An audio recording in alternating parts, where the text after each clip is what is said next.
The Women's March loses a major sponsor ahead of cross-country rallies this weekend. The Democratic National Committee dropping its sponsorship of the left-leaning organization amid concerns of anti-Semitism. The move coming just one day after a key organizer refused to denounce Nation of Islam leader Louis Farrakhan's hateful statements about Jewish people. After razor maker Gillette released this ad slamming so-called toxic masculinity, some women are now even coming out against Gillette. Many, or some I should say, have taken to social media suggesting the company is sexist for marketing its Venus razors to women. That upsets people for some reason. They also point to the typically higher cost of those razors compared to the men's products. Now that I can see as a complaint. All right, thanks for watching today. Have a good day and welcome back. Thank you. You'll join us again tomorrow. I will. Bye. The latest migrant caravan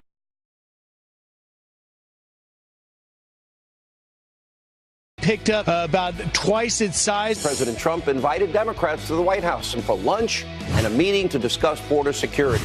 Not a single Democrat offered to come here and negotiate. Democrats are being hypocritical because they all voted for more wall funding than the president's asking for. We have to stay strong. So far, so good. President Trump's pick for Attorney General heads back to the Hill after being grilled by Democrats. You're also very critical of the Russian probe. How have I criticized the Russian probe? You don't have any criticism of the Russian probe? Not at all. David, by virtue of being a white male, you have white privilege. Ariva, I hate to break it to you, but you should have been better prepped. I'm black. Do you have anything you would like to announce? Yes. And what would that be, madam?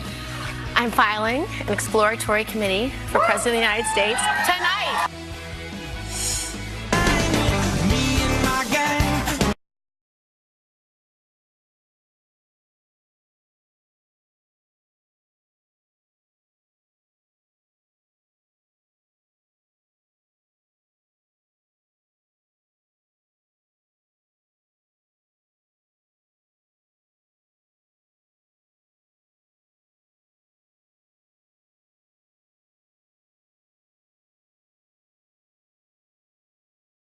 On this very busy Wednesday, we start this hour live from New York. We've got a Fox News alert. Migrants dodging tear gas down in the country of Guatemala as they march toward the United States border. The migrant caravan is expected to arrive in Mexico by tomorrow. Where have I seen this movie before? Griff Jenkins covering a caravan, a brand new one, Honduras, Guatemala, Mexico. What's the latest, Griff? It seems to be growing, I understand.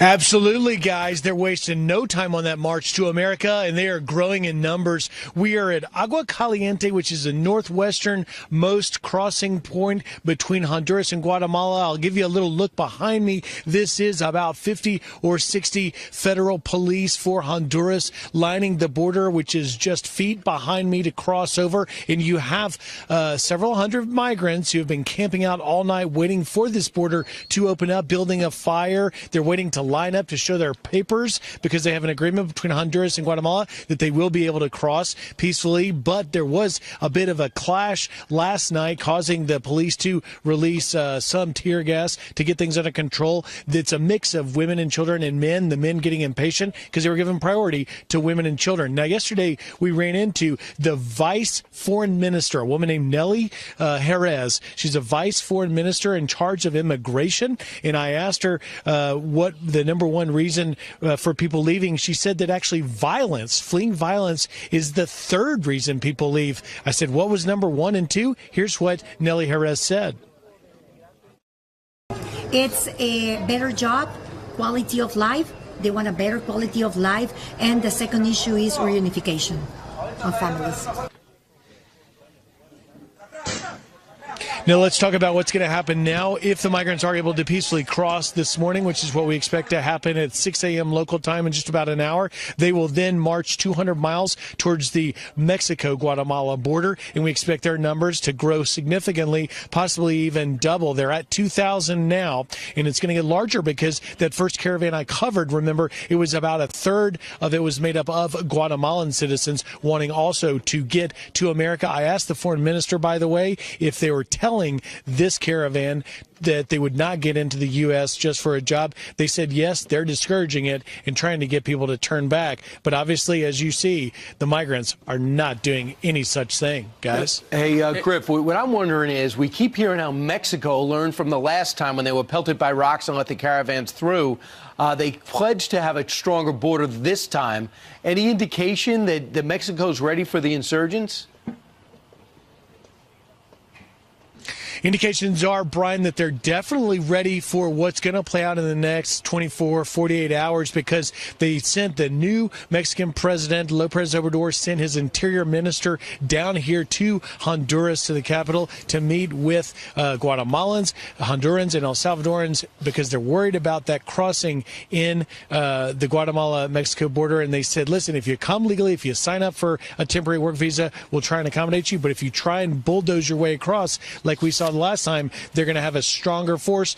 Bottom line, there's 12 points of entry and 370 crossing points on the Guatemala-Mexico border, and Mexico has said that they are going to enforce going the proper way, and that's setting the stage for another confrontation, possibly like we saw on the last one in October. And Griff, they think they can get through Guatemala in one day, because we're reporting that we think they'll be in Mexico tomorrow at some point.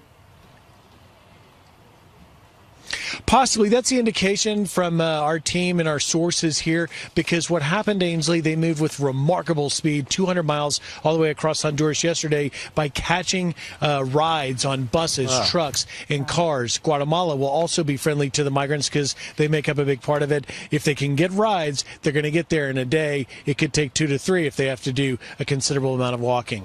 Well, there are a lot of police on the location there. Let's see what happens when the sun comes up. Griff Jenkins, live at the border between Honduras and Guatemala. Thank you very much. So we're still now in this country, the country they're trying to get to, in day 26 of a shutdown. And it is a partial shutdown, yes, but it is still record-breaking. And so far, if you were looking for a break to the impasse on Tuesday, you came up empty. Maybe we could hope for better things Wednesday, but the Democrats did not show up. The moderate ones invited to the White House, and nobody in the Senate broke, even though Mitch McConnell's office people were waiting there, Democrats waiting there to push him to get back involved. He was not home, and he doesn't look like he is going to put anything up for a vote. Nancy Pelosi and Chuck Schumer, their doors were locked, too, on Capitol Hill because you had all these angel moms and dads and family members who've lost loved ones at the hands of illegal immigrants. And they were there. You can see different moms and dads there holding the pictures of their children. You probably recognize a lot of them because they've been on our show. Yeah. And they were there at Capitol Hill. They were marching and they were saying, please listen to our stories. Just listen. Build the wall. Build the wall. Build the wall. Build the wall. The politicians who are here in D.C. are not doing the job, and so it's time that we, the people, speak up, stand up, and visit the people who are not doing our bidding and get the wall done. This is what's worth. I guess our kids are worth. $1 child here, right? Maybe to start for the wall. So there you've got some of the angel moms who did get into the into the outer office of Nancy Pelosi and Chuck Schumer. Some of them told a news agency that they were lied to. They said Speaker Pelosi is not here. She apparently was there, but she would not see them. When they went to Chuck Schumer's office, they were disappointed. They wanted to talk to him because they wanted to ask, okay, now let us get this straight. Why was a wall okay and you voted for it a couple of years ago and now you have a problem with it? The problem, he says, is that we have to stay unified. And there's a story out this morning that apparently a number of congressional freshmen are turning on Nancy Pelosi. Some of them are actually negotiating directly with Republicans. Others are saying, look, we need stronger border security. And I think it was Breitbart had a list of a number of people, I think about a dozen freshman congressmen, all Democrats, who would like to see the Democrats negotiate with the president. And, of course, the president, and that's why he invited yesterday rank-and-file Democrats in. Nobody showed up because they thought it was going to be a photo op. And then today he has invited into the Situation Room the bipartisan problem solvers group, also from the House. He ordered 50,000 people back to work, and he also informed the Coast Guard they would not be paid. So for the first time in their history, they will not be paid, but are going to be doing their job, keeping our border safe, 230-plus years of our history. So his history being made for the wrong reasons. Meanwhile, if you're looking for any break between the two sides, it's not going to happen. Chuck Schumer thought this would be a great time to hop on the air with Rachel Maddow and says, there's no budge in me.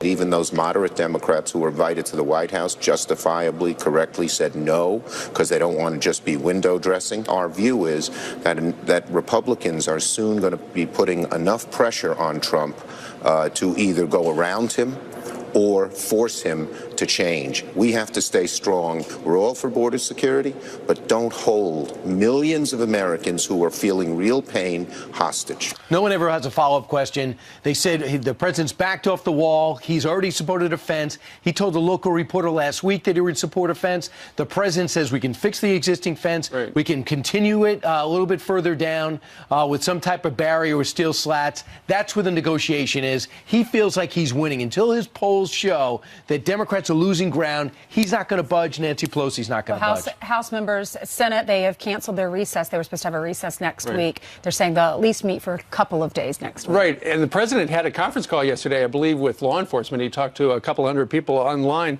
and he said, we are going to win. People are impressed with how well the government is working with the circumstances we are under. We understand that while Nancy Pelosi was not speaking to the Angel Moms, apparently she was behind closed doors with her caucus, and they were talking about the Quinnipiac poll that showed a majority of Americans blamed the President of the United States for the shutdown. I wonder if she also showed them the ABC Washington Post poll that showed that 82% of Americans have not been inconvenienced by the shutdown. Lindsey Graham did go on and say yesterday he thinks the Democrats have approached him saying that they're looking to break, but right now and get some type of compromise, but right now leadership is not listening. All right, New York Senator Kristen Gillibrand announced last night, too, that she is going to be running for president, or she at least has a team. Remember when they used to actually do that in a town rather than on a TV show or She's going to Iowa this weekend. She is indeed. Which she has the advantage. A lot of these lawmakers are going to stay in Washington to try to figure out this budget. Yeah, she declared on Broadway up at the Stephen Colbert show. She was elected as a Blue Dog Democrat, and now she could not be any more left. Meanwhile, to my left is Jillian Mealy, not politically, but physically. Physically, I am to your left. Yes, all three of you, actually. It's weird how that works. Let's get you caught up on a story that we brought you yesterday, and a serious one. A Fox News alert now, including an American citizen, is finally over. Al-Shabaab terrorists bombing a hotel complex in Nairobi, Kenya. At least 4 gunmen caught on surveillance cameras storming the complex. Kenya's president says all of the attackers are dead. People escaping through windows and diving under desks to find safety. Survivors reunited with family after being trapped inside for more than 12 hours. It's day 2 of confirmation hearings for Attorney General nominee William Barr. The president's pick vowing to defend special counsel Robert Mueller's Russia probe. I want him to finish this investigation. I will follow the special counsel regulations scrupulously and in good faith, and on my watch, Bob will be allowed to finish his work. Today, a panel of witnesses will be questioned about Barr. UK Prime Minister Theresa May facing a no-confidence vote today amid Brexit chaos. If she loses, the country could go to a general election. The opposition is trying to push her out after her Brexit deal faced a historic defeat.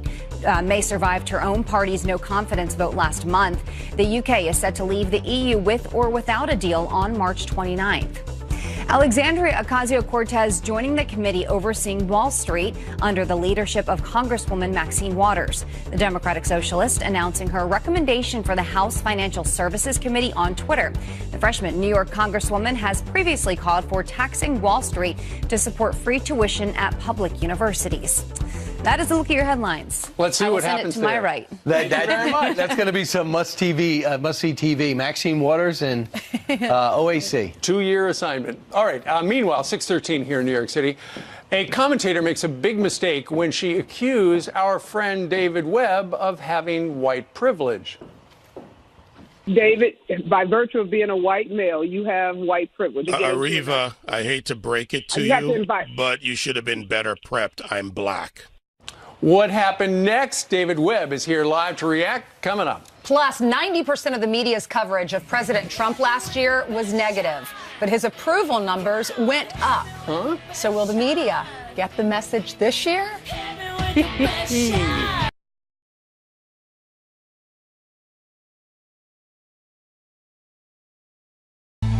Is the President of the United States a racist? This is a behavior of a toddler who is not getting his way. We heard from a president held in low regard by most Americans. His ego is too much in the way here. Donald Trump is not a man who deals particularly well with opposition. There is a national emergency, I would submit, and we saw it last night. It's him. A new study finding mainstream media coverage of President Trump was 90% negative last year in 2018. But despite the media's disapproval, public opinion of the president actually went up last year. So did the spin really matter? Joining us now to react is senior news producer at The Daily Signal and visiting fellow at the Independent Women's Forum, Kelsey Harkness. Kelsey, good to see you again. Good morning. Good morning. So why do you think this is? Why do you think they focus so negatively on the president? 90% of the coverage on the three major networks was negative. Well, clearly the mainstream media has an agenda here, and their agenda is to hurt the president of the United States. Just when you think things can't get worse, they do. This week, we have the Washington Post fact-checking burgers that the president brought in for Clemson football players. We have CNN drooling over this insane idea that the president is a Russian agent. And we have countless more examples of this. So I think this is unfortunate. I think the media, part of their problem is their inability to have any sort of sense of humor. We do have a president who can be funny at times when he talks about bringing burgers into the White House that are mile high. Nobody thinks he's taking that literally, and yet the mainstream media is fact-checking him just to further their anti-Trump negative agenda. Despite all the negative news and their negative agenda, his approval ratings went up. Last year, if you look at January, he had a 40% approval rating. And then at the end of the year, December, 42.7. So why is that? Is America smarter? They figured this out? They see through this? Absolutely. I think Americans see right through this. If you turn on most of your channels on TV, it's very clear that the media has an anti-Trump bias. And if anything, it actually is helping the president. But I say that noting that it is unfortunate, this anti-Trump bias, because the media plays an important role in our country. The media is an important institution. And when they constantly have it out for President Trump, Americans aren't taking the media seriously. And if something does occur, that both sides need to rally around, many Americans aren't going to believe them because the media has cried wolf one too many times. Well, Kelsey, his approval ratings have gone down a little bit at the beginning of this year. Why do you think that is? Well, I think we're in the middle of a government shutdown. I don't think that's good for any Americans. I don't think that's good for the president or Democrats. And I think we need to get out of that. But look, as long as the economy keeps booming, as long as unemployment continues to reach record lows, specifically for minorities, I think those rates will continue to climb. And hopefully the president will get some credit eventually in the media when that credit is due. Okay, Kelsey Harkness, thank you for your perspective. Thank you. You're welcome. One commentator accused our next guest of having white privilege on his radio show. What happened next? David Webb is here to tell us.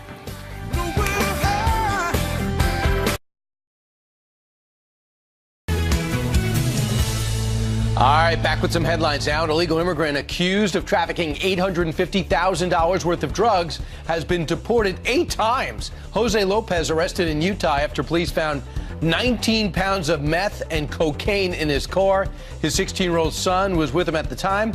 ICE says Lopez has ties to a Mexican drug cartel. And Mexican drug lord El Chapo, nickname I believe, could be preparing to take the stand. Lawyers putting his name on a list of potential trial witnesses. A former associate just testified. The former Mexican president Enrique Pena Nieto took $100 million in bribes from El Chapo.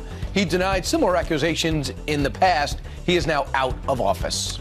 Meanwhile, some on the political left love to use the word and often use the word white privilege as an argument in policy debates. But an exchange that took place on the radio yesterday between host David Webb and legal analyst Areva Martin was pretty embarrassing for her. That's a whole nother long conversation about white privilege and things that you have the privilege of doing that people of color don't have the privilege of. How do I have the privilege of white privilege? David, by virtue of being a white male, you have white privilege. Areva, I hate to break it to you, but you should have been better prepped. I'm black. Okay. Boom. David Webb joins us, the host of Fox Nation's Reality Check. David, when she said that to you, obviously you were not face-to-face? No, we were not. We were on the radio, which is what obviously makes this really interesting to me. That forget tone, voice, being prepped, as I said to her, she immediately defaulted to an attack, which is a false narrative. There is no such thing as white privilege. There's earned privilege in life that you work for. There are those who may have a form of privilege that they exert on others in a form of influence. But this is about more than just what she said and the embarrassment, and she should be, but the default to this easy false narrative. What went through your mind when she said that? Your comeback was pretty quick. And what did she say after she learned that you were black? Well, she apologized. She, you're caught. What do you do? So she apologized. But in that apology, she throws her team under the bus. And first of all, I have never done that to anyone that's ever worked on any of my shows on radio or television. I would never do that. So frankly, they should consider why they're being thrown away. But I have a question. Who gives you the wrong information that I'm white to come on my radio show? Think about that for a minute. What did she say, her team? What was the bad information? They gave her the wrong information. So what does that mean? Well, that's my question. How do you give someone the wrong information about my skin color? But, I also went into something, and I want people to understand this. There's a serious conversation to be taken from this.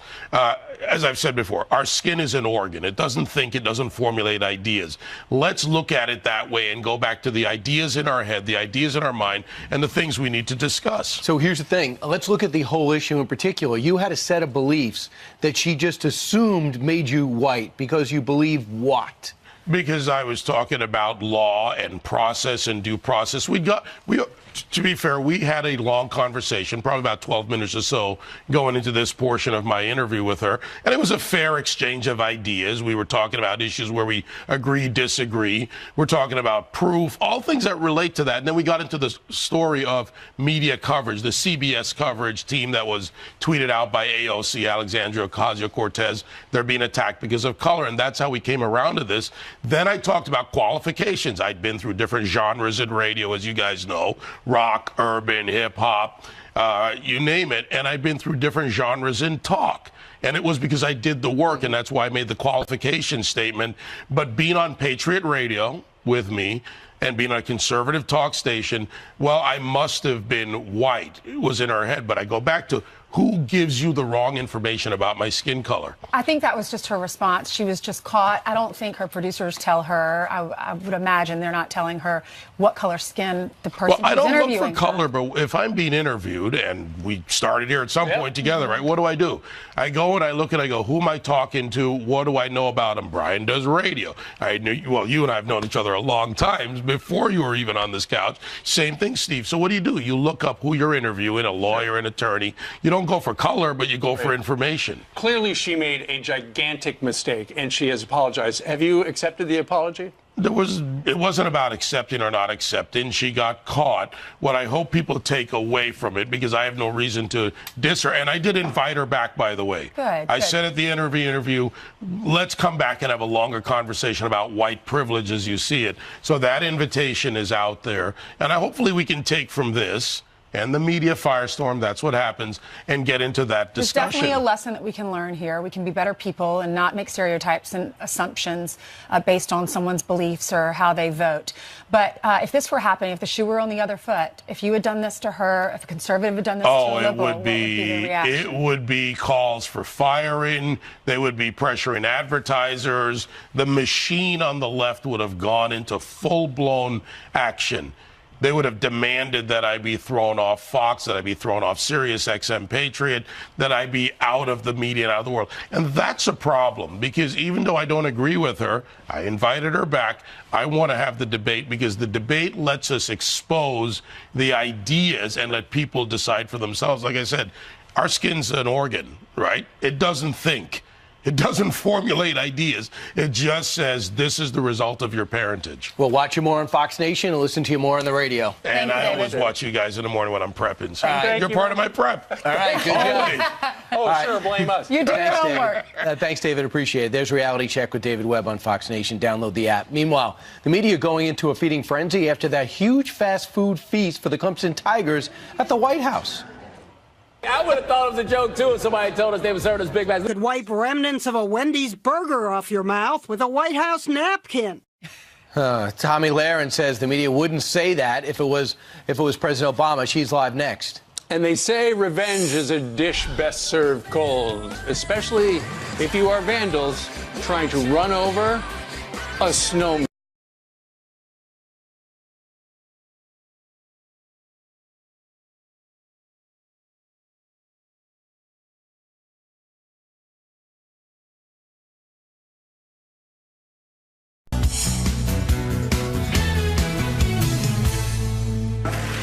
We have pizzas, we have 300 hamburgers, many French fries, all of our favorite foods. I want to see what's here when we leave, because I don't think it's going to be much. The reason we did this is because of the shutdown. We want to make sure that everything is right. Okay, it was quite a feast there in the state dining room with fast food. Let's talk to Tommy Lahren. You know her, Fox Nation host. She joins us from the West Coast. So, Tommy, because of the government shutdown and the White House staff, some of them had been furloughed. The president, out of his own pocket, paid for all the fast food. And then I want to play a little montage of some of the late-night hosts last night taking shots at the president for doing what he did. What do you do for a meal during a government shutdown? You know, pretty much the same thing you do when your parents leave town and the kids are left to fend for themselves. You need to fuel your big machines with performance nuggets and vitamin cheese. I mean, I would have thought it was a joke, too, if somebody told us they were serving us Big Macs. Could wipe remnants of a Wendy's burger off your mouth with a White House napkin. What would Lincoln think about White House gravy boats being used to hold McNugget sauces? Tommy, I think the president would probably say, man, I can't even cut a break when I bring in free food. Well, listen, the Trump deranged crowd will really attack this president over anything, even Big Macs and pizza, because they are that petty and they are that pathetic. But it's important to note, if President Obama did this, he would be considered hip and accessible. And let's also note that Donald Trump eats this kind of food himself. So for those always criticizing him for his wealth and his privilege, you'd think that they would give him credit for eating inexpensive meals like much of the rest of the country, but they can't give this president credit for anything. Yeah, it's all American foods that everyone loves. When there's a government shutdown, it was very generous of him to reach in his own pocket and pay for them and celebrate their championship. You know, you mentioned if the shoe were on the other foot, if this were President Obama or a Democratic president, it might look a little different. Do you remember when President Obama had several trips to fast food restaurants? Five Guys. Watch this, Tommy, and then we'll get your reaction. Oh my God, it's Five Guys. Yeah, that's where we're going. Wow. Inside the restaurant, the president samples what a 65% approval rating feels like. President Obama tried out some burger diplomacy. Obama and the Russian president both had cheeseburgers, and they shared the fries. That was nice of them. What you're watching is two guys going out for lunch. Didn't want the fancy china and the wonderful creations of the White House kitchen, which got that sort of real guy kind of quality.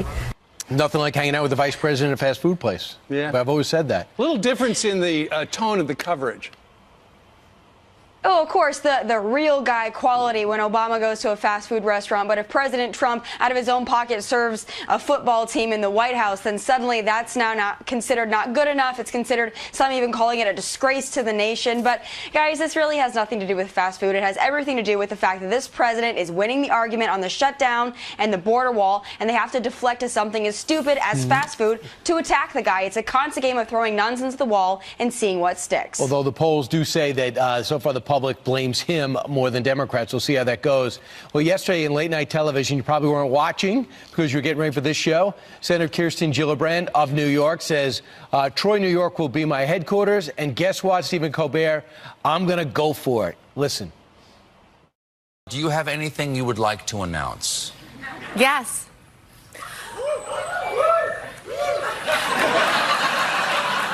And what would that be, madam? I'm filing an exploratory committee for President of the United States tonight. So she's in. Your reaction?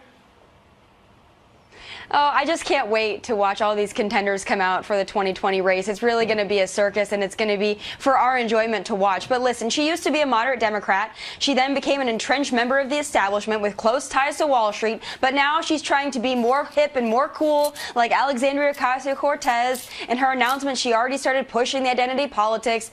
None of it's going to work. Didn't work for Hillary. It's not going to work for Elizabeth Warren. It's not going to work for her either. Let's just keep rolling them out and watching them fall. It's going to be fascinating. I just cannot believe how quick they're coming out, how fast they're coming out, and the venues they choose to come out on with the Colbert Report. So we'll see how it goes. She can raise money. That's one thing about her. She's very good at fundraising. We'll see where it takes her. Well, we'll see if she can win the hearts and minds of the American people. I think it's going to be pretty tough to go up against this president. But, hey, more power to him. And more candidates to him as well. It could be 36 before it's all done. Tomi Lahren, one of the hosts over at Fox Nation, thank you very much. Thanks, Tommy. If you'd like Fox Nation, go to foxnation.com. Check out the information. It's a subscription service. You can download it onto your phone or your tablet or your smart television. It's what the nation's talking about when they're not talking about Jillian. Oh, gosh, I wonder what they're saying. Good morning to you guys, to you at home as well. Let's get you caught up on your news, starting with this story. The illegal immigrant acquitted in the murder of Kate Steinle once his gun conviction dropped. Jose Inez Garcia Zarate is serving a 3-year prison sentence for illegally possessing the weapon used in the deadly shooting on a San Francisco pier. This is back in 2015. Now, his lawyers argue he fired the gun by accident and claim the judge in the case did not make it clear to the jury that a, quote, momentary possession of a gun is not a crime. A federal judge is forcing top Obama-era advisors to answer questions about the deadly 2012 Benghazi terror attack. Former national security officials Susan Rice and Ben Rhodes ordered to respond in writing to questions under oath. The pair are set to be grilled about the State Department's Benghazi response and the Hillary Clinton email scandal. Additional witnesses, including Clinton herself, could be deposed. A Good Samaritan stops to help a car crash victim who turns around and steals his truck. I just reported a wreck. The woods are on fire. I'm standing here talking to the other guy, and this guy jumps in my truck and steals my truck. Wow. Well, cops went to the home register to the car in the crash and found the truck and the guy who stole it. Turns out he's been arrested nearly a dozen times before. And how's this for karma? A driver tears through a Kentucky yard to take down a 9-foot snowman, but turns out Frosty's base was actually a tree stump. I came home to this. The irony is pretty funny. Cody Lutz and his family using the stump to keep Frosty in place. Lutz says he hopes the driver learns what goes around comes around. That is a very large Frosty, though. That reminds me, yesterday, Jillian, I took my daughter to a puppet show, and the snowman came out on the stage, and they called it a snow person. Oh. And the kid behind me, welcome to New York, the kid behind me says, "That's a snowman." Holy cow. Wow. All right, Jillian, thank you very much. I mean, you can make a snowman feminine or masculine. You have the ability. You don't want to hurt the feelings of the snow woman. Right. I mean, you could make a separate snow woman. But how many people build a snowman on top of a tree stump? Janice Dean, the weather machine's outside where it's cold with some of the folks.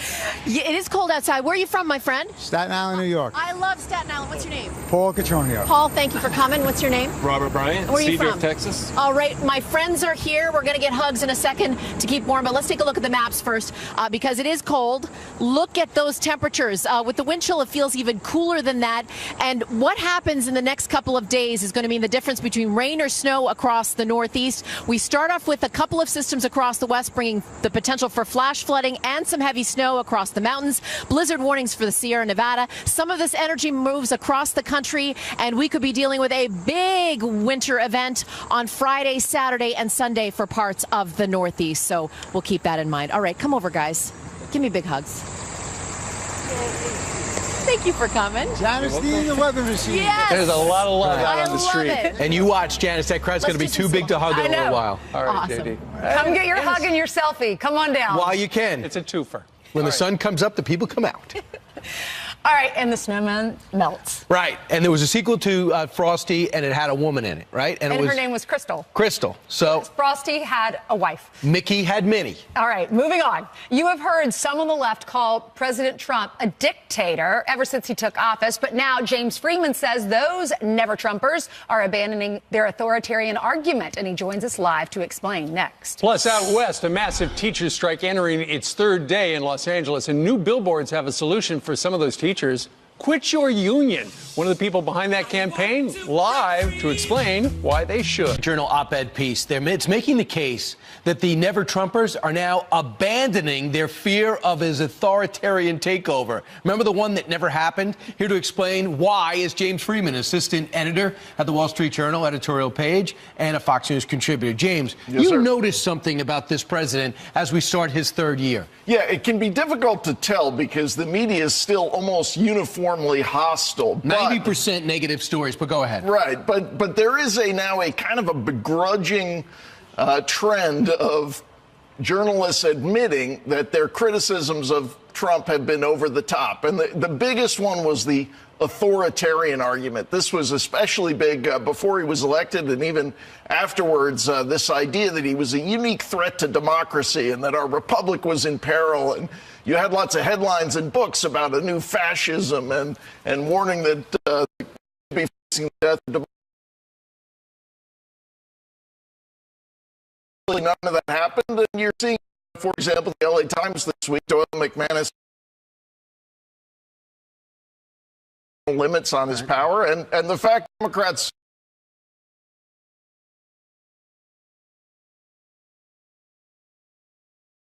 authoritarians don't opposition party to win. After the midterm